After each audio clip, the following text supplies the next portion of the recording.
not what if they're right, but what if they're wrong? Because they weren't living the life of hustle that was burning me out. I was living it. I was the one dealing with the race and the hustle and the scaling and the approval seeking and the perfectionism and having to get it right every time and hustle, hustle, hustle. And when I look back at our decision to move back here to the farm, I see it as day one of my growing slow journey. Hi, and welcome back to Old School. Today we're going to have as our teacher in class, Jennifer Dukes-Lee, author of Growing Slow, Lessons on Unhurrying Your Heart from an Accidental Farm Girl. And what a wonderful conversation. She's had such an interesting past. She's been a mime, a journalist, the things that she has seen. We're going to just get into all of that today. And I'm looking forward to it. We have had to work through some things to get together, but I'm so thrilled she's here. So let's welcome Jennifer to class. It's always like, where do you start? Where do you start with the story? But, I will just start with the fact that I'm an Iowa girl through and through. I grew up in a little town in northwest Iowa, and I could not wait to get out of that town and get to city adventures. And I went to Iowa State University. I studied journalism. I loved writing. I loved the fast pace of a newsroom. I loved getting the scoop and having that story on the front page of a paper. And I ended up going into a news career with no intentions of ever going back to any place like Little Marathon, Iowa. So I did just that. I had a job at the Omaha World Herald. I was a crime reporter there, so I covered homicides and fires and bank robberies and just you name it. If I had a police scanner on my hip and when I heard something happening out in the community, I was out the door, grabbed my notebook, grabbed my pen, take my scanner and go to where the crime was.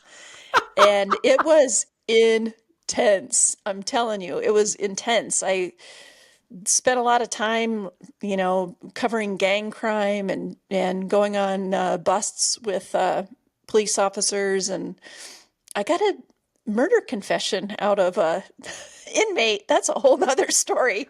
But here's the thing, Michele, it was too much for that Little Marathon, Iowa girl. I'm like, I didn't know this kind of, it hit me in that place of just, I grew up with such a simple life.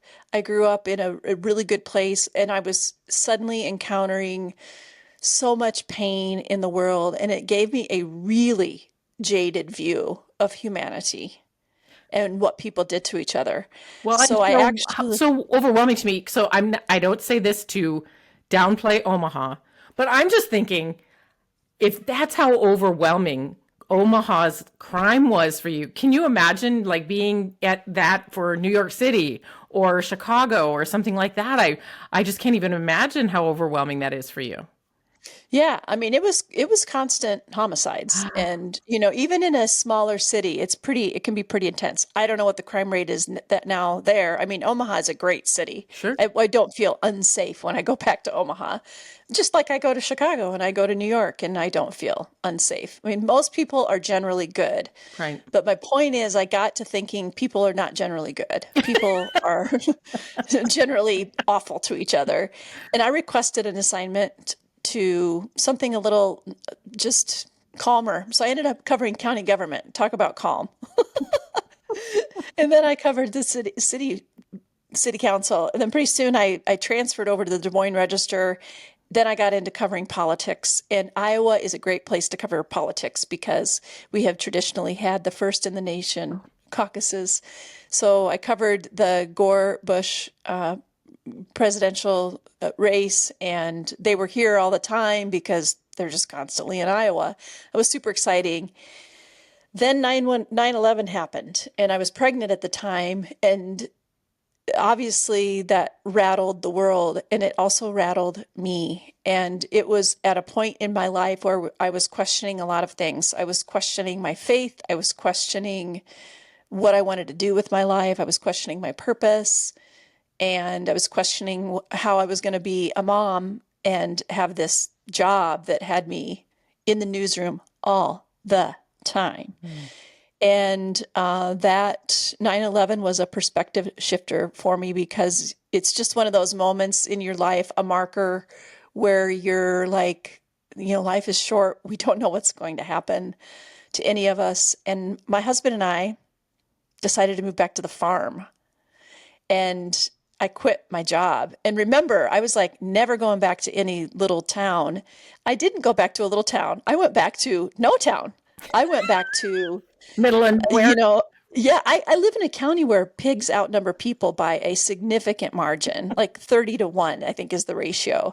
I look out my window and I can see as far as, just way out to the horizon. It's fields upon fields upon fields. And my husband also had that kind of, we need to do something different with our life. He had gone to law school and he was working in insurance. And we came back and he was a farmer. And I was suddenly a farm wife and a mom and gave up community, gave up prestige, gave up what felt like importance and all of those things. And when we did that, a lot of people said to us, "You're throwing away your potential," or "You spent this many thousands of dollars on a law degree and now you're going to go be a farmer," or "Jennifer, you were just on the cusp of something great in news. Are you sure you want to do that? Because that's over if you go back." And I remember a long time asking myself, what if they're right? What if this was a horrible mistake? And it took me a long time to ask a different question. Not what if they're right, but what if they're wrong? Because they weren't living the life of hustle that was burning me out. I was living it. I was the one dealing with just the race and the hustle and the scaling and the approval seeking and the perfectionism and having to get it right every time and hustle, hustle, hustle. And when I look back at our decision to move back here to the farm, I see it as day one of my growing slow journey. And when I talk about my growing slow journey, I ended up publishing a book by that name in 2021, many years after we moved back, because I needed to learn how to grow slow. I could have much more easily written a book called Growing Fast because that's my personality. I like to get things done. I feel like I've got to be the most responsible person in the room. I annoy even myself saying all these things. I'm kind of a control freak. But I learned so much from the Lord after moving back to this farm, and He set me straight in a lot of ways in my faith and in a lot of ways in the pace of living. And that became a book. I've written a lot of books, but I feel like that one really captures the essence of the core problem that I carried with me almost my whole life until we moved back to the farm. Well, and isn't it true? I mean, and especially now with social media, the people are looking at someone's life and thinking that they're envious of it or thinking that they Mhm. want those components, but they don't realize that you have to take the whole. And I think, even if now as we watch all this evil come out of Hollywood and out of all these celebrity lives and these people who have all this money and this, that, and the other, and everybody has just worshiped the life they think they have, they don't see everything else that comes along with it. And like you said, you were burning out and all they saw was like the glamorous part of whatever it might be, or our bars that we set about success and stuff like that. But I can't even imagine. I do like people nearby, but I'm not overly peoply. I'm an introverted extrovert. So I don't know if maybe the fields and fields in between me and other people, but I could definitely see how that could be like a peaceful and like calming influence to make that kind of a shift for sure. That is exactly the book why I wanted to have you come on. I was actually a part, barely joining Compel, when you went on there and were doing the study and had a video each week with us. That's I right. had some things happening personally that didn't let me stay with the study the entire time, but I had ordered the book, so I got it, and then finally we were able to work out you coming. And I love the title, Growing Slow, Lessons on Unhurrying Your Heart from an Accidental Farm Girl. Now, I'm kind of a specific person, and I talk about on Old School healing in the physical, mental, emotional, and spiritual. And so many people out there and so many authors and psychologists and all these people, Tony Robbins and Mel Robbins and all of them want to talk about like your mind, like the chaos that is going on. But you specifically say unhurrying your heart. Mhm. Why those words specifically? Why that choice? Yes. So after we moved to the farm, you would think that would have been the cure. Like, quiet fields and sheep roaming and the breeze, blowing through your hair. But I still brought the same hurried personality, the same hurried heart to the farm. Like that didn't just get stripped away. So the pace of my living had changed, but I had what could only be called a hurried heart. So you can be retired, 80 years old, and stressed out with a hurried heart. You can be 16 years old, supposedly having the time of your life, but you can have a hurried heart because you feel like I've got to figure out what I want to do with the rest of my life. And there's this pressure on me to get A's, and I have all this homework to do. Or, you get into your 20s and people are like, when are you going to start having a family? And you got to get that car or 3-car garage with, a 5,000 square foot house or something. So there's always this thing that we're running after and chasing after, even as we get older. And it's not something that's necessarily palpable or tangible right in front of us. It's something that's happening on the inside of us. For me, that constant state of hurry began right when I woke up in the morning. Like, what do I have to get done? Who's relying on me for something? What could go wrong?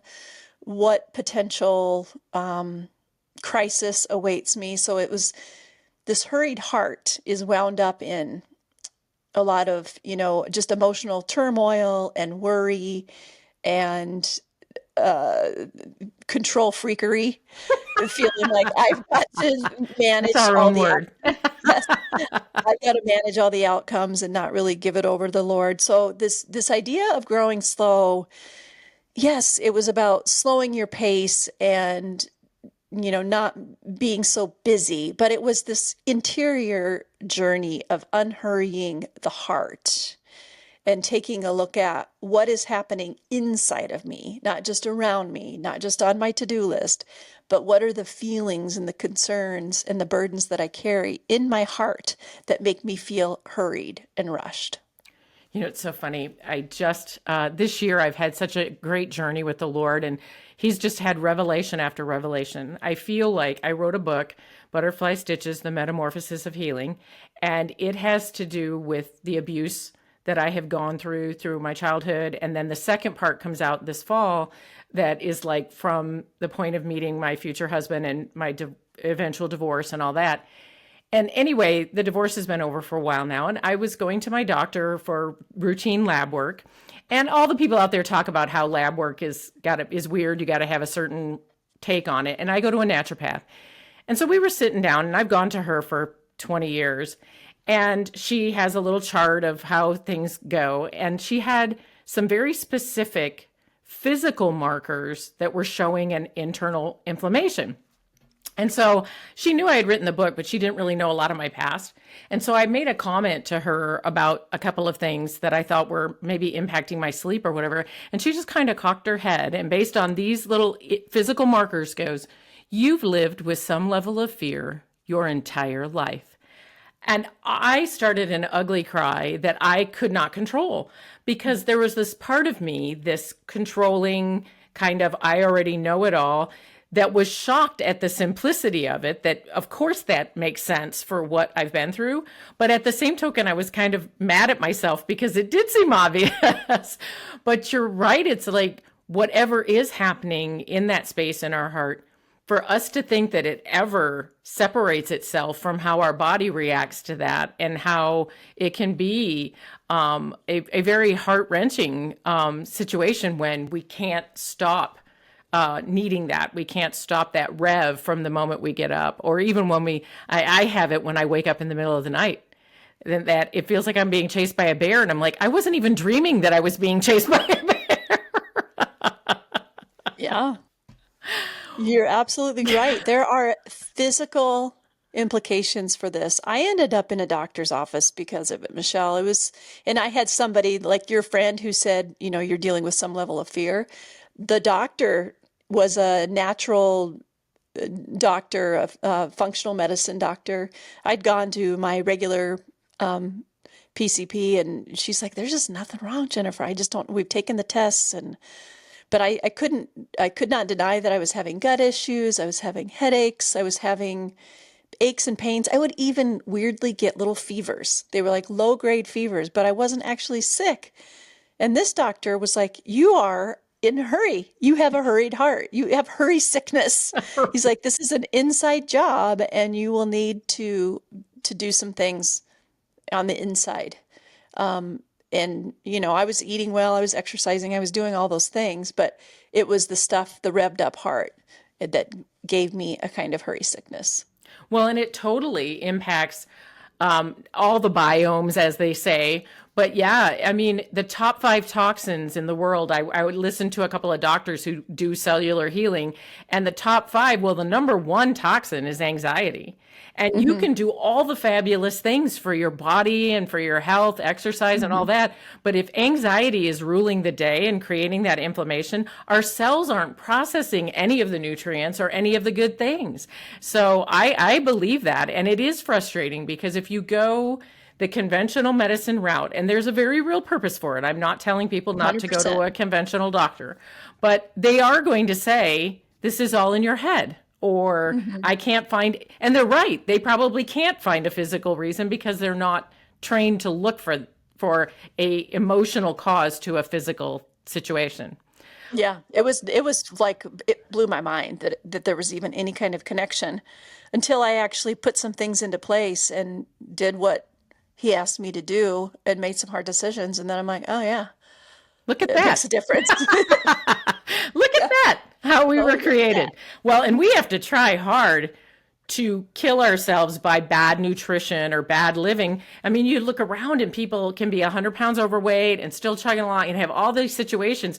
But we were created with backup after backup after backup, trying to wake us up that, you're okay, but you need to stop X, Y, and Z. That's so true. Such a good point. Okay, so I want to go over what your actionable steps are on the unhurrying, but I do have a quick comment because I read it in your bio. I want to know what about the mime. Oh my goodness. Oh, that's so funny. So yeah, I was a mime. I am not kidding you. I was a mime in high school, first of all. We had speech class and there was speech competitions. You could do all kinds of, extemporaneous, humor, choral reading, poetry, and then there was the category of non-speech speech. That would be mine. I would That love would be that would be mime. And we did like the whole white makeup. black outfit. Oh, yeah, black outfits, just very, these specific actions. And I was pretty good at it. Like I made quote Allstate which is like the championship mimes. There's a cat at champion. I am a champion mime. You're in the mime Olympics. Mime. I'm in the mime Olympics. I know. So then when I was in college, they had varieties shows and talent shows. So my friend and I, she was also a professional mime. A professional. In the mime Olympics with me in high school, and we went to the same college. So we even did some miming there. But the mime situation came to its finale in college. So I haven't been a mime now for a very long time. You're retired. And I don't. Yes, I'm retired mime. That would be awesome for me if I was forced to go to speech class, which an English major would. My degree was in business, but my daughter has to take a language. I wonder if mime would be in there as a non-spoken language. That could be interesting. Anyway, I digress. I wanted to step over there. No, it's totally fine. Valid question.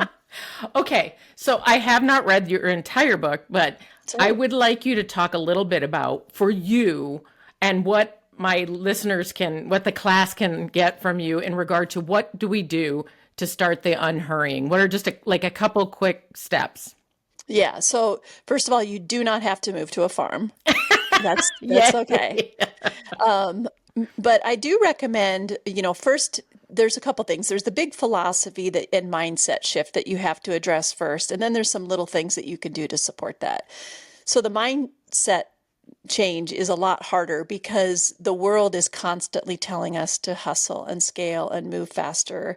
I mean, you just look to the ads for proof. Like, you can transform your marriage by going to this one weekend seminar. You can lose 10 pounds by next week. You can, make an extra $50,000 by the end of the month or whatever. Like, that's what culture is selling. And it seems like the only way to get ahead in life and to get what you really want is to grow fast. So this is very countercultural, and it starts with believing the truth of things, and that is this, that the most beautiful things in life take the longest to grow. Mm. You cannot hurry these things. I've learned it on the farm when I watch how crops grow. They don't grow overnight. They have to put down roots. And before they even start to pop up through the ground, it'll sometimes takes weeks before we see any growth in the field. And I think just managing expectations about what real growth is and what Jesus values in growth and how he operated in the world. Like, Jesus was never in a hurry. He made time for people. He sat down at tables with people. He walked instead of ran. Just even those kinds of things are the things that we can do in our lives. The best way to be like Jesus is to do the kinds of things that Jesus did. Amen. So, when you're wanting to grow slow, it really is the little things. It is lingering longer at the table. It's sitting down when you eat instead of like eating at your desk or eating in a car out of a sack. It's enjoying slow Not food eating out of a instead of, sack at all. yeah. And it's enjoying the value of slow food in Mm. the preparation of it rather than fast food. So that's just the food part. It is deciding I'm not going to multitask. I'm not going to have 20 tabs open in my head and 20 tabs open on my computer. Like right now, if I was also at the same time texting my daughter, if I was at the same time, answering an email, I couldn't be fully engaged with you. And the same is true with my work. If I'm trying to do too many things at once, all of my work suffers. Sure. So actually, when I slowed down is when my productivity increased, when I started to put that into place in my own life. Another thing that I do is I don't work past 5 o'clock. I just don't. I literally at 5 o'clock say good night to the office. And I know 5 o'clock can't be the same time for everybody, but pick where your limit is or where your boundary is. It's not that people don't have boundaries. It's just that they break them all the They time don't and stick decide to that them. everything's negotiable. So figure out like what are the negotiable things. Then, you know what? The next day when I come back into this office, I'm eager and ready to go because I haven't burned myself out trying to grow fast. So those are just a few things. I take walks almost every day, and it just clears my mind and helps me to slow down, literally, by walking around my yard or walking down the street or around the section, which is a 4 mile walk around the section on country roads.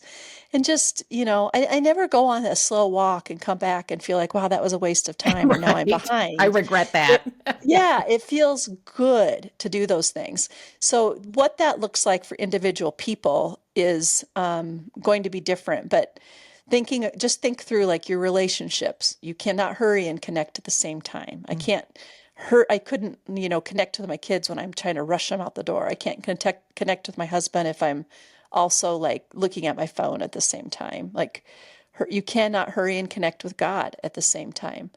I've adopting these slow practices in everything from my morning rituals, my Bible reading, my eating, my walking, my relationships, and figuring out how to do things more slowly, deliberately, and intentionally has made such a difference. And of course, I unpack a lot of that in the book. Yes. I always pick the wrong guy that I follow on Instagram who quoted this, but he talks about decision fatigue. And so, like you said, not only having those things and doing them a tad slower, but having them in place, like knowing that your stop is at 5. Like, I was led by the Lord to not pick up a phone until I begin work, like my quiet time, my inductive Bible study. And then because I'm writing that second book, that go do the words first, because then what I'm Mm-hmm. getting is my communion with him to put the story down. And because I know it's at X time in the morning and so on the rest of my schedule, not that there can't be spontaneity, because that's certainly fun and that brings a lot of joy. But I think in the places you can have a decision made, it's so less fatiguing than if you have to be scrambling to do things or to figure out what you're setting your time for. Mm-hmm. I agree. And I think a walk is for me, the best time that I hear from the Lord about, especially if I'm stuck on something, if I have writer's block or just how to phrase something, is one of the best times. And it's funny because I'll have my phone with me in case of emergency because I'm old. In case something happens to me. But being able to remember what he's saying to me out there. I love it. Well, this is so awesome. I go through and finish everybody's book after, but trying to read everybody's before I have them on Oh, the yeah. podcast is a little harder. It's I a would say it lofty would be. goal. It is a lofty goal. One of the last things that I do ask every one of my teachers is, what is the one thing that you wish you had been told or that you had known sooner? Mm. Well, I had been told, but I didn't know it. Okay. So I grew up in um, the church. My parents faithfully took me to church every Sunday, and our lives were centered around the work of the church. And I was confirmed in the faith. I was baptized in the faith as a baby, confirmed in eighth grade. I went to Bible school.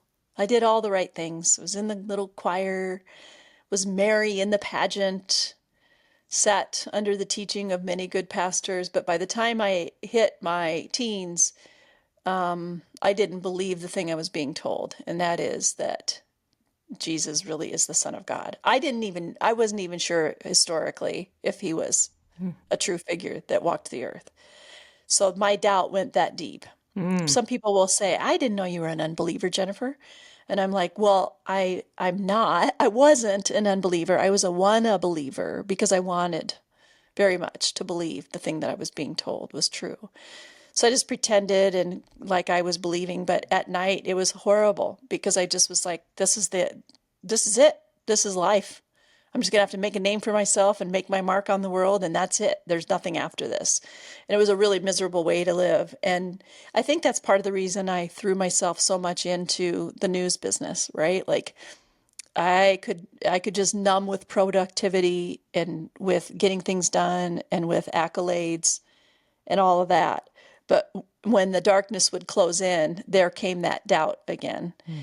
And I find it absolutely remarkable that I used to be a news reporter who didn't believe in God, and now I'm not a news reporter, but I'm a good news reporter whose boss, who's CEO of my ministry is God, this being that I didn't believe in. And it happened over time. There isn't this moment, this flash of light, but it happened because I began to interrogate the Bible in the same way that I interrogated police chiefs and presidential candidates.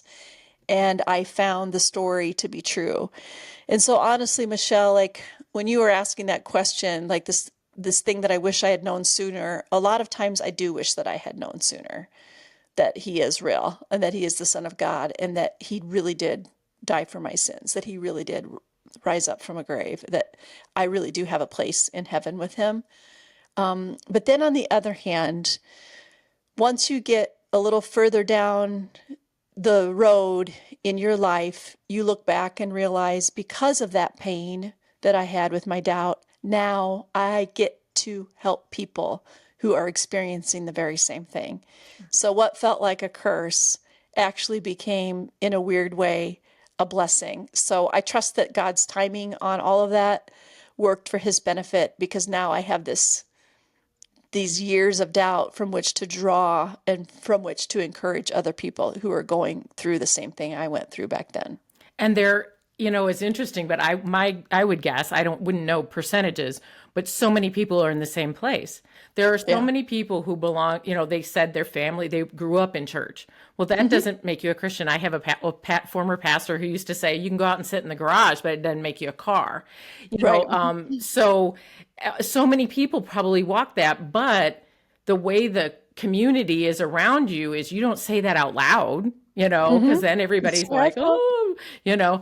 So how awesome, because I do believe that is a place for you to work together for good others and to help them with that. And that whole journalism, just like I like Lee Strobel's, I love The Case for the Creator because I'm a science geek, but like breaking it down, people are afraid of science or journalism or history or something falling against God, the belief in God, and they are just, it's so the opposite. I absolutely Exactly. love every second of it. 100% agreed. That's interesting that you mentioned Lee Strobel because his book, Case for Christ, was instrumental. I listened to it when I was driving around on news assignments when I was trying to figure out what is the deal with this God thing. And I had little cassette tapes. I mean, that's how old that thing was. They were cassette tapes. They weren't even CDs. They were cassettes that I would listen to Put it him in talking about your it. Walkman. Yeah, I was like, what? This is so wild. This is so cool. Someday I'm going to email Lee Strobel and tell him that. I just love the way his mind works. I love the drill down of it. He wasn't afraid to just go after it. And I think a lot of people would like that boldness. And Hmm. yeah, I would love to be able to get copies of his book. I tell more people than not. Case for Christ, Case for the Creator. The two movies he had do a good job of giving some good information too. Hmm. But yeah. Well, that's awesome. I love that. So, okay. So, if you can tell everybody where they can connect with you and find your books, and if you want to tell us about what your new book that you have coming out? So you can find me at jenniferdukeslee.com, and that's my website. I have all kinds of freebies. So if you sign up under subscribe, you get access to a whole library of lock screens, printables, social media graphics that you can use. I mean, just all kinds of stuff is there for you. Then, as for, excuse me, social media, I'm on Facebook and Instagram primarily at Jennifer Dukesley. And then finally, to your question about the book, I haven't announced the Oh, details of the book.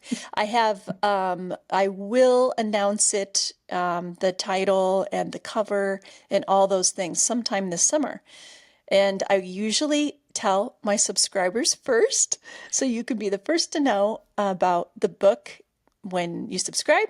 And I will then share on socials as well. perfect. Awesome. Yeah, thanks for Well, I asking. look forward I'm to it. I'm excited. excited. Your I assistant, am when too. she said that it was cool to ask, but no, this is where it is. Absolutely. Yes, you So can sure ask. I just can't reveal the details yet, but I'm so excited to tell you when it's time. that'll be awesome. Well, this is probably going to air like at the beginning of the summer too, but Oh, still, cool. I want your process. I respect the process. So this has just been fun. You're a delight. I'm glad that we were able to eventually work it out. And I'm looking forward to the new book. I love your book. I want to get the title right. Things I Would Only Tell God. Stuff I'd only tell God. Yeah. Stuff I'd Only Tell God. I love Hmm. that. Hmm. Yeah. That's my next purchase. Awesome. I want to thank you for coming to Old School today and getting to listen in on my conversation with Jennifer. It has just been so much fun. She's just got some great information about how you can take better care of yourself by growing slow, by slowing it down a little. And that is so countercultural. Nobody wants to hear about that. But let me tell you, her book is awesome and what she has to say. So I want to thank you for coming to class and listening in today. If you like what's happening here, if you can like, subscribe, click the bell, all the good things. You can leave comments. You can get a hold of Jennifer in the show notes, all of her connection information, which mostly runs through her website, jenniferdukeslee.com. And her upcoming book will be coming out probably shortly after this airs. So thank you for coming to class today. And class dismissed. This episode of Old School with Michele Vrabel is brought to you by Brush with Greatness, a Hawaiian artist studio.